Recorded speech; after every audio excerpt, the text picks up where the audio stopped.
Hey guys, it is me, Danielle J. Mitchell, your up and coming queen of real estate, and I am here to talk about how to put in an offer. Okay, so I went live at, of course, my normal time at 2 p.m. Let's see, and I realized that my sound was going a little bit crazy, so it went haywire on me. So I am, this is, I just made a recorded video, and of course, I'm going to upload it to Facebook and YouTube, and we'll see if we'll do Instagram too. Instagram live. So, but anyway, not live, but IG, right? IG. What is it called? I don't know. All these different social media things. But anyway, I did want to just go over briefly what it takes to write up an offer. A lot of times I tell my client, listen, be absolutely sure that you want this house, and that you're even available to take the time to, review these documents, to sign off on them, because, it's a process, okay? Anytime I go to put in an offer, and of course, before I get there, of course, by the time you want to put in this offer, you have done your, you have done, well, if you are getting a grant, or if you're in a grant program, you have done your due diligence and doing that workshop, the home buying counseling, all that good stuff. And you have, your down payment money ready, you're pre-approved, all that good stuff. So by this time, we were looking for houses, it could have been, we've been looking for a week, we've been looking for a month, we've been looking for months, plural. But by this time, you found something you really want to put in an offer for and go, go for. So I just want to briefly go over that, what it takes to put in an offer. I always communicate with this selling agent of the property to make sure, are there any other offers on the property? Is it available? Are you looking for best and final? All that good stuff, just to collect information before we go and do this, a lot of paperwork and go through this long drawn out process. If the coast is clear per se for everything, I typically let the selling agent know, give them verbally or, via text. If I don't talk to them on the phone, then via text. Hey, I'm going to be putting an offer for this, the amount, how many days for closing, if there's seller's assist, all that good stuff, for just pretty much outlining what the offer is going to look like. And I said, hey, is it worth writing up? Is it worth writing up? Because guess what? Again, it's a lot of paperwork. There are about 9 to 10 things that you have to put together, and that, it's a package for an offer.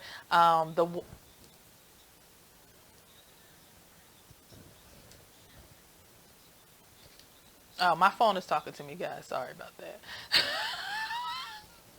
I was confused for a minute. So what's going on here? But anyway, so I did want to just briefly go over. It's been a day. Listen. I went live for this, and it just went haywire. So it looks like my sound is doing okay now. So I'm happy about that. But anyway, I want to go over what it takes to make up an offer. Um, and pretty much the first thing is the agreement of sale, or standard agreement of sale, or AOS is abbreviated as. Those are kind of the names that we call this agreement of sale. It's pretty much, it is the contract, right? So it's the main piece of paper that you're going to need, several pieces of paper that you're going to need that shows, yes, I'm under contract. It consists of course, the property that you're going in on. It has both the selling agent information on there, the buying agent, which would be me. I'm your buyer's agent. Information on their brokerages. It has, if you were putting an offer today, today's date on there. It has the executed, or acceptance of offer date on there as well. And pretty much what that entails is, you have, they have 24 hours to accept the offer. If we were sending an offer, like right now, but hey, you have till, end of day tomorrow to accept the offer or counter to accept the offer or counter. Typically, if it's a multiple offer situation, the seller agent might go ahead and say, hey, send us your best and final by 6 p.m. today, or send us your best and final by 12 p.m., whatever time frame. So sometimes that happens as well. But genuinely or generally, you are going to put in an offer and it should be accepted within 24 hours of when you submitted it. So when writing up that agreement itself, it's going to have that date on there, which would be the executed date, or for the agreement itself. You're going to put on there that the amount that you're going in for. So sometimes it may be the list price. In today's market, a lot of times it's over list price. So you'll put on there that whatever the amount is, 200,000. Okay, you'll put on there the earnest money deposit that you're putting down. In times past, I've always said is 1 to 2%, but again in today's market, maybe more than that. Okay, so like I had a client that put down 3%. Just to give it a little extra seal, like extra oomph of an offer. So it just depends. All the other things, kind of the jargon, if you will, that is consistent, has to do with water, has to do with sewage, has to do with if it's a condo, has to do if it's an HOA, have to do with your mortgage. The mortgage portion is big. If it's FHA, if it's conventional, if it's FHA, you're checking a couple more boxes. Well, I will be. You're just initially, but you're putting down there your mortgage information, your LTV percentage. You're putting on there the loan amount, which is you should have received that from your. Well, I would have received that from your loan officer. So it goes on and on and on. A big thing is the mortgage contingency, the appraisal contingency, which is a lot of times wrapped into the mortgage contingency automatically. And then you have your inspection contingency. And then you have to initial all the pages, and at the very end, a lot of extra initialing, and then you have to sign. So it's a lot of things that go into the agreement itself. I want to move on to, you will have to submit your pre-approval. That's number 2 with the offer, your pre-approval letter, which is, it should have the amount that you're putting in for. So if it's $200,000, it should say $200,000. I always get a updated pre-approval letter for that specific property for that specific amount. So it's all clean. All paperwork is clean. You also have your seller's property disclosure. That is something that I would retrieve from the selling agent, and also the lead disclosure. Both of them are pretty much saying, hey, there's lead here, there's not lead here, or I don't know of any lead here, or whatever the case it may be, but pretty much you're signing off on it for your protection and your safety. You also get an EPA that I would have sent you, EPA brochures that's telling you about lead, mold, and radon. Other thing you're going to sign off on, again, the seller's property disclosure provided by the listing agent, which is filled out by the seller, which is pretty much saying, hey, this is everything that's going on with the property that I know of. Okay, you're going to sign off on that. That's a 10-page document. Okay, so you have the AOS agreement itself, which is 14 pages, the seller's property disclosure, which is 10 pages. Then you have the lead disclosure, which is only 1 page. Your pre-approval letter, you have your buyer's closing cost estimate.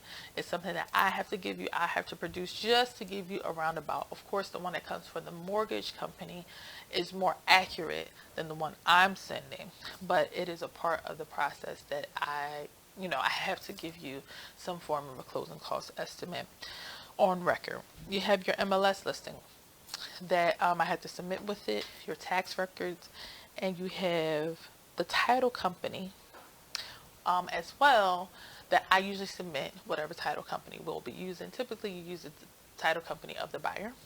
Not in all cases, but it's typical. Lastly, you have what is called the buyer's financials information. It's something I talked about before. It's pretty much a snapshot of your financials. It's going to have on there your employment.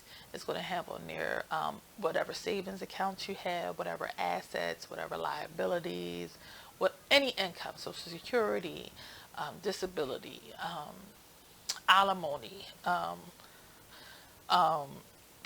of the above. So it's going to have all of those different, pieces of income. And again, it's a snapshot of your financials. So that's what comes with making an offer. It's a lot.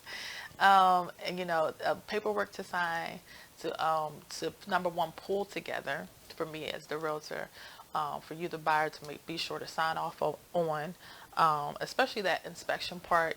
There are about 10 different inspections, I think, at least, that you can get done that's on the agreement to sell.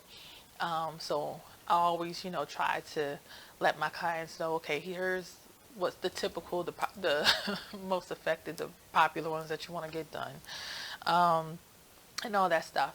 But yeah, that's pretty much it. So that is it for today's and this week's Tuesday Tip for Two. Sorry for the delay. Sorry for the messed up live. But it happens. It happens. So, but for those of you seeing this for the first time, this is the perfect. This is the perfect take for this week's episode. Not really, but thank you guys so much for joining me.